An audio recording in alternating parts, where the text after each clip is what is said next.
مرحبا بكم من جديد في التيكا تاكا سبور تايم. اليوم باش نحكيو على خبر كانت تظهر مؤخرا يخص الترجي، هي قضيه اللاعب الهارب عبد الرؤوف بالغيث. باش نرجعوا باكثر تفاصيل على القضيه هذه وشنو اللي باش يصير وشنو هو موقف الترجي من القضيه هذه. لكن قبل ما نبداو حبيت نذكر الناس اللي تتابع في القناه والناس اللي يعجبها المحتوى اللي قاعدين نقدموا فيه، رجاء ادخلوا واعملوا لنا لايك وخليوا لنا كومنتير واعملوا لنا ابوني للناس اللي مش عامله ابوني باش الفيديوهات نتاعنا توصل لاكبر عدد ممكن من الناس. دونك من غير ما نطول عليكم هات نمشيو لفاصل قصير وهنا راجعين.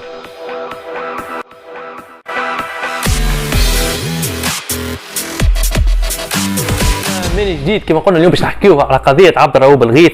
الملاعبي هذا كان نشط في الترجي وكان يلعب في الترجي بعد فسخ الكونترا نتاعو من طرف واحد من طرفه هو بطبيعه، وكان هرب ومشي صحح في مرحله اولى في مونديال الجزائر، لكن ما تمش وما نجمتش ان يتاهلوا المونديال ينتقل للرجاء.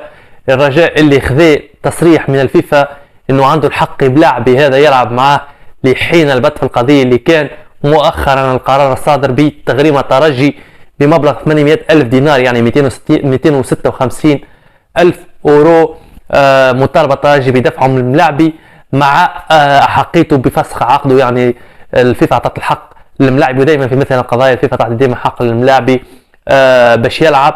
القرار هذا أولي في انتظار موقف الترجي. أكيد الترجي بتستلم في الطاس وما زلنا باش نمشيو للطاس وما زلنا ممكن نجموا نغيروا القرار هذا، كيما يمكن انه يتغير القرار كيما ممكن انه يقعد نفسه. لكن مطالبه الهيئه القانونيه للترجي وهيئه الترجي بالدفاع عن حقوق النادي لردع مثل هذه التصرفات، لانه مش معقول لاعب محترف في الترجي ويمشي بالطريقه ذيك ويخرج بالطريقه ذيك. وصارت برشا مرات في الترجي. اليوم يلزمنا خليو الملاعبي هذا عبره، يلزمنا نلغوا حد لمثل هذه التجاوزات اللي باش اي ملاعبي في الترجي يخمم قبل ما يعمل خطوات كما هذه.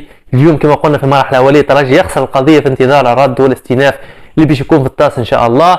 الترجي في المرحله الاولى خلينا نقولوا مطالب بدفع الغرامه هذه، لكن ان شاء الله القرار باش يتغير في الطاس، واكيد اللجنه القانونيه وعلى راسهم ستواتي باش يكونوا عندهم كلمتهم وباش يستندوا على العديد الاشياء اللي ان شاء الله باش تغير موقف الترجي في القضيه هذه.